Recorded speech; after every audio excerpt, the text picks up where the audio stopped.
This channel does not promote any violent, harmful, or illegal activities. All content provided by this channel is meant for an educational purpose only.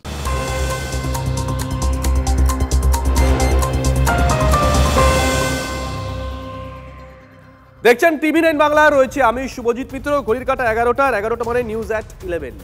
আর শুরুতেই রাজনীতির খবর। 25শে November সোমবার তৃণমূলের জাতীয় কর্মসমিতির বৈঠকেই দলের রাশ শক্ত হাতে নেওয়ার বার্তা দিয়েছিলেন তৃণমূল নেত্রী মমতা বন্দ্যোপাধ্যায়। শৃঙ্খলা রক্ষা সদস্য থেকে মুখপাত্রের তালিকা সবেতেই প্রবীণদের ভিড়। 2রা ডিসেম্বর আবার এক সোমবার। এবার তৃণমূল বিধায়কদের সঙ্গে বৈঠকে কড়া বার্তা মমতা বন্দ্যোপাধ্যায়ের। এবারও বোঝালেন দলের রাশ তার হাতেই। সঙ্গে জল্পনা, নাম্বার 2 অভিষেক বন্দ্যোপাধ্যায় কি কোণঠাসা? তৃণমূলে জল্পনার ঘূর্ণি। 21শে জুলাইয়ের মঞ্চ থেকে দলের রদবদলের ইঙ্গিত দিয়েছিলেন সর্বভারতীয় সাধারণ সম্পাদক অভিষেক বন্দ্যোপাধ্যায়। আমি পুরসভার কাউন্সিলরের টিকিট পাবো, আমার ওয়ার্ড থেকে আমি জিতবো, আর লোকসভা বিধানসভায় দল প্রত্যাশিত আর আশানুরূপ ফল করবে না, আপনার বিরুদ্ধে দল ব্যবস্থা নেবে, যত বড় নেতার ছত্রছায়ায় আপনি থাকুন। আগামী 3 মাসের মধ্যে এর ফল আপনারা দেখবেন, 3 মাসের মধ্যে। সেই রদবদল এখনো হয়নি। শনিবার আমতলা সভার পর অভিষেক বলেছেন, আমি আমার কর্তব্য আমি করেছি। আমি বারবার বলছি দলের সিদ্ধান্ত, নেত্রীর সিদ্ধান্ত শিরোধার্য। এবার তিনি কবে করবেন তিনি জানেন। সেপ্টেম্বর মাসেই আমি পাঠিয়ে দিয়েছি। দলের কাছে সেপ্টেম্বরে রদবদলের তালিকা পাঠিয়েছেন অভিষেক। এদিকে ডিসেম্বর এসে গেল। সেই জল্পনার মধ্যেই দলীয় বিধায়কদের সামনে তৃণমূল নেত্রীর তাৎপর্যপূর্ণ মন্তব্য। দলের ব্যাপারে আমি বক্সিদা দেখব। তবে কি অভিষেকের দেওয়া রদবদলের তালিকা কার্যকর হচ্ছে না? আরও বড় প্রশ্ন, নাম্বার 2 কি কোণঠাসা? যে জল্পনা উস্কে দিয়েছিলেন তৃণমূলেরই বিধায়ক হুমায়ুন কবির। অভিষেক বন্দ্যোপাধ্যায়েরই বা কেন সেখানে যোগ্যতা কোথায় নেই যে অভিষেক বন্দ্যোপাধ্যায়কে কেউ কোণঠাসা করবে, কোণঠাসা করার চেষ্টা করবে, আর সেটাকে আমরা মেনে নেব? এবার মুখ্যমন্ত্রী সরাসরি বিধায়কদের হুঁশিয়ারি দিয়ে দিলেন। বললেন, দলীয় শৃঙ্খলা না মানলে শোকজ করা হবে। এমন কোনো মন্তব্য করবে না যাতে দল বিপাকে পড়ে, অন্যথায় আমি অ্যাকশন নেব। ত্রিস্তরীয় শৃঙ্খলা রক্ষা কমিটি তৈরির পর এখনো পর্যন্ত একজন তৃণমূল নেতাই শোকজের নোটিশ পেয়েছেন, ভরতপুরের বিধায়ক হুমায়ুন কবির। কি বলেছিলেন হুমায়ুন? ডেপুটি হিসাবে অভিষেক বন্দ্যোপাধ্যায়ের অভিষেক হওয়ার দাবি আমি রেখেছি। সেই সঙ্গে পুলিশ মন্ত্রীও অভিষেক বন্দ্যোপাধ্যায়কে চেয়েছি। ফুল টাইমের একজন পুলিশ মন্ত্রী। ছাত্র যুব সংগঠনের রদবদলের ইঙ্গিত দিয়েছেন মমতা বন্দ্যোপাধ্যায়। বলেছেন, আমি ছাত্র যুব সংগঠন সাজিয়ে দেব। অতি সম্প্রতি তৃণমূল ছাত্র পরিষদের সভাপতি তৃণাঙ্কুর ভট্টাচার্যের পদে থাকা নিয়ে প্রশ্ন তুলেছিলেন প্রবীণ সাংসদ কল্যাণ বন্দ্যোপাধ্যায়। আর তৃণমূল ছাত্র পরিষদের সভাপতি, তার মুখ থেকে কোনো ভাষা নেই, কোনো কথা নেই। আনবিলিভেবল, আমি ভাবতে পারছি না কার আশীর্বাদের মাথায় আছে যে এখনো তৃণমূল ছাত্র পরিষদের সভাপতি থাকে। তৃণমূলের অন্দরে তৃণাঙ্কুর অভিষেক ঘনিষ্ঠ নেতা হিসেবেই পরিচিত। তবে কি তৃণাঙ্কুরের ডানা ছাটা সময়ের অপেক্ষা? সোমবার আরও একজনের ডানা ছেটেছেন তৃণমূল নেত্রী। তিনি উত্তর 24 পরগনার জেলা সভাধিপতি অশোকনগরের বিধায়ক নারায়ণ গোস্বামী। পদ অটুট, কিন্তু লক্ষণরেখা টেনে তৃণমূল নেত্রী বলেছেন, তুই তোর বিধানসভা এলাকার বাইরে নাক গলাবি না। ইদানিং হুঁশিয়ারি দিয়ে বারবার শিরোনামে এসেছেন নারায়ণ গোস্বামী। আপনি এলাকার পুঁথে মেম্বার বা পাড়ার একটা হোমরা চোমরা প্রধানও বাবা ল্যাস ভুলিয়ে মোটাই গেছে, ও কেউ কাটতে পারবে না। অভিষেক বন্দ্যোপাধ্যায় কুচ করে কাছি দিয়ে কেটে দেবে, মা বলার সময় পাবেন না। অর্থাৎ এখানেও অভিষেক যোগ। এমনকি দলের ভোট কুশলী সংস্থা তৃণমূল নেতৃত্বপে ওসব প্যাক ফ্যাক জানি না, এলাকা ভিত্তিক অনেক ভুল তথ্য আসছে, আমি যে তথ্য পাবো সেই অনুযায়ী সিদ্ধান্ত নেব। অত্যন্ত তাৎপর্যপূর্ণ, তার কারণ 2019-এর পর এই ভোট কুশলী সংস্থাকে এনেছিলেন অভিষেক বন্দ্যোপাধ্যায়। এই ভোট কুশলী সংস্থার সঙ্গে কাজ করেই কিন্তু সাফল্য এসেছিল 2021-এ। ওয়ান অ্যান্ড অনলি, এটাই কি বারবার বোঝালেন তৃণমূল নেত্রী? আমরা আজ বহুদিন ধরে শুনছি ব্যানার্জি পরিবারের মধ্যে বিরাট অশান্তি লেগেছে, সমস্তটাই ক্ষমতা দখল নিয়ে। মুখ্যমন্ত্রী নাকি ক্ষমতা ছাড়বেন না, অভিষেক ব্যানার্জি উনি ক্ষমতা এখনই দখল করতে চান। যেখানে মাননীয় মুখ্যমন্ত্রী দলনেত্রী মমতা বন্দ্যোপাধ্যায় কোনো কথা বলেছেন, তার উপর দাঁড়িয়ে কোনো মন্তব্য করতে পারি না। সমীক্ষক সংস্থার কাছে মুখ খুলতেও বারণ করলেন মমতা বন্দ্যোপাধ্যায়। একটা কথা স্পষ্ট করে দিলেন, 2026-এর আগে ছাত্র, যুব এবং দলের সংগঠন তার সমস্তটারই শেষ কথা তিনি। ক্যামেরায় দীপঙ্কর দাশগুপ্তর সঙ্গে সৌরভ গুহ, TV9 বাংলা, কলকাতা। আচ্ছা, শাস্তি কি ফের উত্তরবঙ্গ লবির দাপটের প্রত্যাবর্তন? সোমবার ওয়েস্ট বেঙ্গল মেডিকেল কাউন্সিলের বৈঠকে অভিজ্ঞদের উপস্থিতি ঘিরে এই অভিযোগের স্বরূপ joint platform of doctors. Suspend হয়েও কিভাবে মেডিকেল কাউন্সিলের বৈঠকে যোগ দিলেন অভিক, প্রশ্ন চিকিৎসক সংগঠনের। তিলোত্তমা ধর্ষণ খুনের ঘটনা পরম্পরায় নাম উঠে আসে সন্দীপ ঘোষ ঘনিষ্ঠ চিকিৎসক অভিকদের। শাস্তির মুখেও পড়েছিলেন তিনি। 6 সেপ্টেম্বর বিজ্ঞপ্তি জারি করে তাকে সাসপেন্ড করে ওয়েস্ট বেঙ্গল মেডিকেল কাউন্সিল। মাত্র 2 মাসের ব্যবধানে সেই অভিজ্ঞে স্বমহিমায় প্রত্যাবর্তন। সোমবার মেডিকেল কাউন্সিলের বৈঠক ছিল, সেই বৈঠকে যোগ দেন অভিক দে। রেজিস্টার যা স্বীকার করে নিয়েছেন, তিনি বলছেন যে বিজ্ঞপ্তি যেটা জারি হয়েছিল, যে নির্দেশিকা জারি হয়েছিল, নিষেধাজ্ঞা যে জারি হয়েছিল, তা প্রত্যাহার করা হয়নি। এরপরও অভিক দে কিভাবে আজের বৈঠকে যোগ দিলেন সেই প্রশ্নের সরব জয়েন্ট প্ল্যাটফর্ম অফ ডক্টরসের চিকিৎসক নেতারা।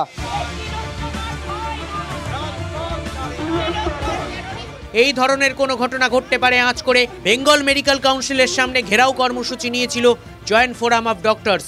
কর্মসূচির কথা জানতে পেরে নির্দিষ্ট সময়ের অনেক আগেই কাউন্সিলের বৈঠক ডেকে নেয় কর্তৃপক্ষ, আর সেখানেই সশরীরে হাজির হন অভিক দে। চিকিৎসক সংগঠনের প্রশ্ন, সাসপেন্ড হয়েও তিনি কিভাবে বৈঠকে যোগ দিলেন? এই কাউন্সিলের সমস্ত কাজকর্ম থেকে বিরত করার জন্য আদেশনামা আছে। তিনি কিভাবে এলেন, কার অর্ডারে এলেন, কিভাবে করলেন, কোন অধিকারে করলেন, কোনো উত্তর কিন্তু আমরা আজকে পেলাম না। অভয়া তিলোত্তমা 2, 3, 4 হওয়া এটা শুধু সময়ের অপেক্ষা। আমরা বুঝতে পারছি যে এই যে গোষ্ঠীটা ফিরে আসা শুধু আর সময়ের অপেক্ষা। মেডিকেল কাউন্সিলের কর্তাদের যুক্তি, আরজিকর কাণ্ডে নাম জড়ানোয় সরানো হয়েছিল অভিককে, উপযুক্ত প্রমাণ না থাকায় ফিরিয়ে নেওয়া হয়েছে। অভিক দে একজন নির্বাচিত সদস্য, নির্বাচনে জিতেই তিনি এসছেন, কিন্তু কয়েকটা ঘটনার পরিপ্রেক্ষিতে তাকে আমরা কিছুদিন ধরে তাকে বারণ করা হয়েছিল যে মিটিংয়ে না আসার জন্যে, কিন্তু সে আমাদেরকে জানায় যে তার বিরুদ্ধে কোনো অভিযোগ নেই এবং চার্জশিটে তার নামও নেই, যার জন্যে আজকের মিটিংয়ে আমরা অভিক দেখে আমরা তাকে আসতে বলা হয়েছে এবং তারা মিটিংয়ে অভিক দিয়ে পার্টিসিপেট করেছে। মুখ্যমন্ত্রী বলেছেন তো, বলেই দিয়েছেন আজকে আমি যেটা বলবো সেটাই শেষ কথা। তাহলে মুখ্যমন্ত্রী কথাটাই যদি শেষ কথা হয়, তার মানে এটাই শেষ কথা যে আরজি করে যারা যারা দুর্নীতি এবং এই খুনের সাথে জড়িত যেসব নাম উঠে এসছে তাদেরকে যদি আবার মিটিংয়ে দেখা যায়, তার মানে মুখ্যমন্ত্রী এটাই চাইছেন যে তারা থাকুক, থ্রেট কালচার কন্টিনিউ করুক। তবে এই যুক্তিতে বিতর্ক থামেনি। প্রশ্ন উঠছে, আদৌ কি সাসপেন্ড করা হয়েছিল অভিককে? বিজ্ঞপ্তি প্রত্যাহারই বা হলো কবে, নাকি পুরোটাই লোক দেখানো? চিকিৎসক সংগঠনের নেতারা বলছেন আসলে আরজিকর কাণ্ডের সঙ্গে প্রত্যক্ষ বা পরোক্ষভাবে এবং স্বাস্থ্যের যে দুর্নীতি, সেই দুর্নীতির ক্ষেত্রে প্রত্যক্ষ বা পরোক্ষভাবে যারা যুক্ত তাদেরকে 4 মাস পরে আবার স্বমহিমায় ফিরিয়ে আনার প্রক্রিয়া শুরু হয়ে গিয়েছে। ক্যামেরায় কল্যাণ মণ্ডলের সঙ্গে সৌরভ দত্ত, TV9 বাংলা, কলকাতা। আরো একটা বড় খবরের দিকে নজর রাখতেই হচ্ছে। নতুন করে রাজ্যের 24টি মেডিকেল কলেজে রোগী কল্যাণ সমিতির সরকারি জনপ্রতিনিধিদের নাম ঘোষণা করলো স্বাস্থ্য দপ্তর। বড় খবর, মাথা থেকে সরলেও প্রতিনিধিদের তালিকায় নাম রয়েছে তৃণমূলের তাবর নেতাদের। আরজি করে RKS এর সরকারি জনপ্রতিনিধি হয়েছেন কলকাতার ডেপুটি মেয়র অতীন ঘোষ। SSKM-এ সরকারি প্রতিনিধি করা হয়েছে মন্ত্রী অরূপ বিশ্বাসকে। NRS-এ মানিকতলার বিধায়ক সুপ্তি পান্ডে। কলকাতা মেডিকেল কলেজে সরকারি জনপ্রতিনিধি শশী পাজা। সাগর দত্ত মেডিকেল কলেজে মদন মিত্র। উত্তরবঙ্গ মেডিকেল কলেজে গৌতম দেব। কোন মেডিকেল কলেজে এই সরকারি প্রতিনিধি হিসেবে শান্তনু সেন এবং সুদীপ্ত রায় আর নির্মল মাঝির নাম নেই। আরজিকর কাণ্ডের প্রেক্ষিতে রাজ্যের সমস্ত মেডিকেল কলেজে রোগী কল্যাণ সমিতি ভেঙে দিয়েছিলেন মুখ্যমন্ত্রী তথা রাজ্যের স্বাস্থ্যমন্ত্রী মমতা বন্দ্যোপাধ্যায়। আর এবার একটা ছবি দেখাই। অনুগামীদের কাঁধে চেপে পঞ্চায়েত সমিতিতে ফিরলেন আরাবুল ইসলাম, সঙ্গে ফিরল গোষ্ঠীদ্বন্দ্ব। প্রকাশ্যেই আরাবুলের বিরোধ শওকত মোল্লার অনুগামীদের। বিবৃতি পাল্টা বিবৃতির সরগরম রাজনীতি। ভাঙড়ের আকাশে ফের অশান্তির মেঘ।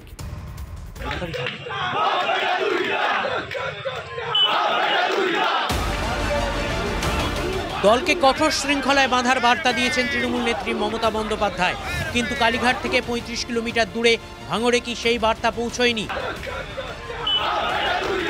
ভাঙড় ২ নম্বর পঞ্চায়েত সমিতিতে আরাবুল ইসলামের কামব্যাকের দিন। যেভাবে তাঁর বিরুদ্ধে স্লোগান উঠল, ভাঙড়ের তৃণমূল পঞ্চায়েত বিধায়ক শওকত মোল্লার সঙ্গে আরাবুলের বিরোধ ফের প্রকাশ্যে এলো। তাতে এই প্রশ্নটাই ক্রমশ বড় হয়ে দাঁড়াচ্ছে।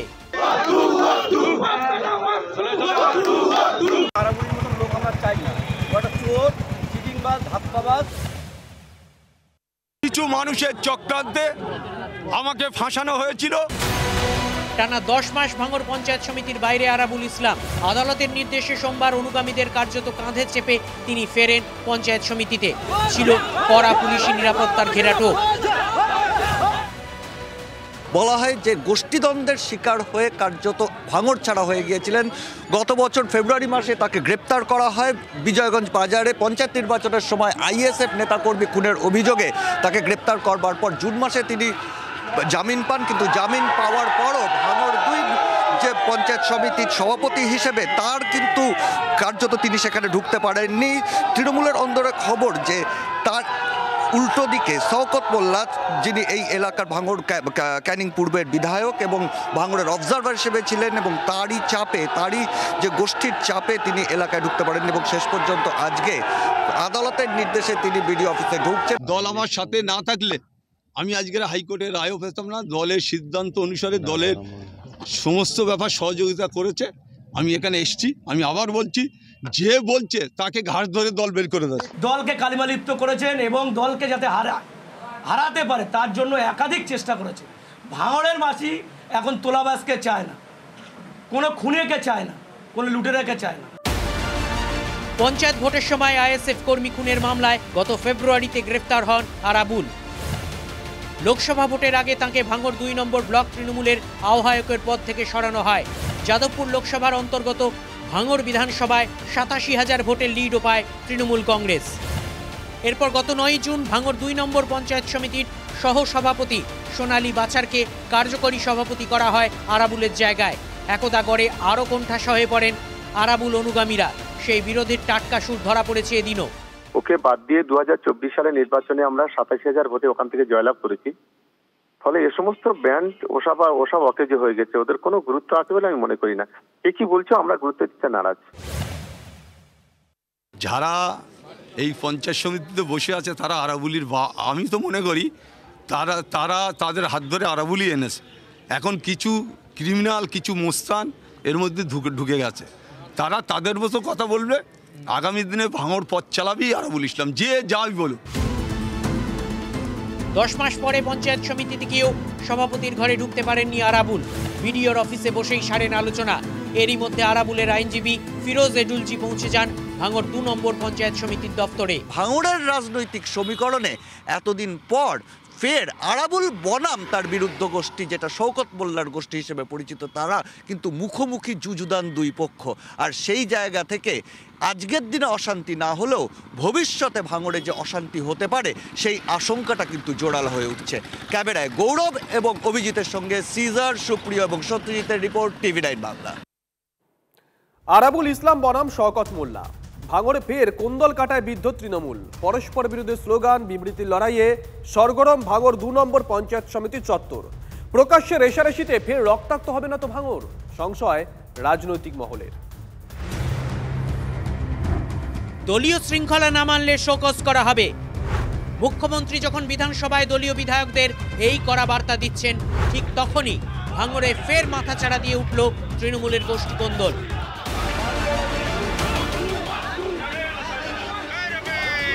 একদিকে প্রাক্তন বিধায়ক ও ভাঙড় ২ নম্বর পঞ্চায়েত সমিতির সভাপতি আরাবুল ইসলাম, উল্টো দিকে তাঁর প্রতিপক্ষ ক্যানিং পূর্বের বিধায়ক ভাঙড়ের তৃণমূলের পর্যবেক্ষক শওকত মোল্লা। ওকে বাদ দিয়ে ২০২৪ সালের নির্বাচনে আমরা ২৭,০০০ ভোটে ওখান থেকে জয়লাভ করেছি। ফলে এ সমস্ত ব্যান্ড ওসব অকেজ হয়ে গেছে, ওদের কোনো গুরুত্ব আছে বলে আমি মনে করি না। এ কি বলছো, আমরা গুরুত্ব দিতে নারাজ। সুব্রত বক্সি কনভেনার দিয়েছে আমাদের। শওকত মোল্লা যদি এসে বলে আমি কনভেনার সরিয়ে দিয়েছি, শওকত মোল্লা কে হয়, কে তারে অবজারভার করেছে, সে এখানে এসে যদি সমস্ত মাতব্বারি করে সেটা তো কেউ মানবে না। দুই তৃণমূল নেতার কথার যুদ্ধ, অনুগামীরাও গরম। আরাবুল নিজের অনুগামীদের কাঁধে চেপে পঞ্চায়েত সমিতির অফিসে পৌঁছন। পাল্টা চোর চোর স্লোগান দেন বিরুদ্ধ গোষ্ঠীর তৃণমূল কর্মীরা। আরাবুল যখন বিডিওর ঘরে, তখন পঞ্চায়েত সমিতির অফিসে বসে তাঁর বিরুদ্ধে তোপ অন্য কর্মাধ্যক্ষদের। সোমবার এই ঘটনাক্রমেই সিঁদুরে মেঘ দেখছে ভাঙড়। উভয়ের মধ্যে এক দলের ভিতরে দুটি ভাবে বিভক্ত, কে ব্লক নিয়ন্ত্রণ করবে, পঞ্চায়েত সমিতি লক্ষ লক্ষ টাকা কার পকেটে ভরবে, এ নিয়ে ওদের মধ্যে লড়াই। পঞ্চায়েত সমিতিতে আরাবুলের প্রত্যাবর্তন এবং শওকত অনুগামীদের চাঁচা ছোলা বয়ানের জেরে তেতে উঠেছে রাজ্য রাজনীতি। তৃণমূলের দুটো ক্রিমিনাল, আরাবুল এবং শওকত মোল্লার মতো দুটো ক্রিমিনাল, যে আরাবুল তৃণমূলের একজন কর্মীকে খুন করার অভিযোগে জেল খেটেছে, আর যে শওকত মোল্লাকে স্বয়ং রাজ্যের মুখ্যমন্ত্রী বলেছে যে তুই তো সারাদিন বসে বোম বাঁধিস। এরকম দুটো ক্রিমিনালের হয় এর অথবা তার দখলদারি কেন চলবে ভাঙড় ক্যানিংয়ের ওপর? ভাঙড় ক্যানিং কেন আরাবুল শওকত উভয়ের হাত থেকে মুক্ত হবে না? এরা কেউই এলাকার বা সমাজের জন্য কোনো উপকার আজ পর্যন্ত করেনি, অপকার ছাড়া। দলের সম্পদ তৃণমূলে একদম দুর্নীতির সম্পদ। 1972 সাল থেকে একটানা 34 বছর ভাঙড় ছিল বামেদের ঘাঁটি। 2006 সালে আরাবুলের সৌজন্যেই সেখানে প্রথমবার ফোটে জোড়া ফুল। আরাবুলকে তাজা নেতা আখ্যা দেন মদন মিত্রর মতো তৃণমূল নেতা, কিন্তু সময়ের সঙ্গে বিভিন্ন বিতর্কে জড়িয়েছেন ভাঙড়ের একদা দোর্দণ্ড প্রতাপ এই নেতা। কখনো কাইজার আহমেদ, কখনো আব্দুর রেজ্জাক মোল্লার সঙ্গে দ্বন্দ্ব, আর এখন সেই জায়গায় ক্যানিং পূর্বের বিধায়ক শওকত মোল্লা। গত 10 বছরে ভাঙড়ের মাটি বারবার রক্তাক্ত হয়েছে রাজনৈতিক সংঘর্ষের ঘটনায়। সেই ভাঙড়ে কি আদৌ কখনো ফিরবে ইতিবাচক রাজনীতি? হবে প্রকৃত উন্নয়ন? যাবতীয় ঘটনাক্রম থেকে সংশয় থেকেই যাচ্ছে। Bureau report, TV9 Bangla. আদিবাসী সহ স্বাস্থ্যকর্মীদের বঞ্চনার অভিযোগ, প্রতিবাদে ঘেরাও পুরুলিয়ার পুঞ্চ ব্লক স্বাস্থ্য আধিকারিক। হাসপাতালে এক কর্মী ও বিএমওইচের বিরুদ্ধে থ্রেট কালচারের অভিযোগ। 4 বছর কাজ করার পরেও চাকরির কনফার্মেশন না হওয়া, অহেতুক বেতন আটকে দেওয়া, কর্মীর ইনক্রিমেন্ট বন্ধ রাখা, ছুটি না দেওয়া সহ একাধিক অভিযোগে বিক্ষোভ। যদিও সব অভিযোগের দায় বিএমওইচের ওপর চাপিয়েছেন হাসপাতালের অভিযুক্ত কর্মী। অভিযোগটা হচ্ছে এখানে যিনি এলডিসি ক্লার্ক বরাবরই আর কি উনি টাকা পয়সা নিয়ে যে কোনো কিছু কাজ করেন, মানে যদি ছুটি নিতে চাওয়া হয় সেটার জন্য টাকার দরকার, কোনো সার্ভিস বুকের কাজ করবে সেটার জন্য ওনাকে টাকা দিতে হয়, এটাই হচ্ছে অভিযোগ। এবং খারাপ ব্যবহার তো আছেই তার সাথে। মানে আপনার বিরুদ্ধে কেন অভিযোগ করছে? ওটা বিএমই স্যারে ওটা বলবে, কারণ অফিসের স্টাফ তো আমি কিছু বলতে পারি না। ওটা কি না? হ্যাঁ না না কোনো এখানে কোনো কিছু পয়সা দিয়েছে নেওয়া হয়নি, ঠিক আছে। আমার কাছে কিন্তু অপূর্ব মতো টাকা নিয়েছে এরকম কিন্তু অভিযোগ যে ওর কাছে কিন্তু কোনোদিনও আসেনি।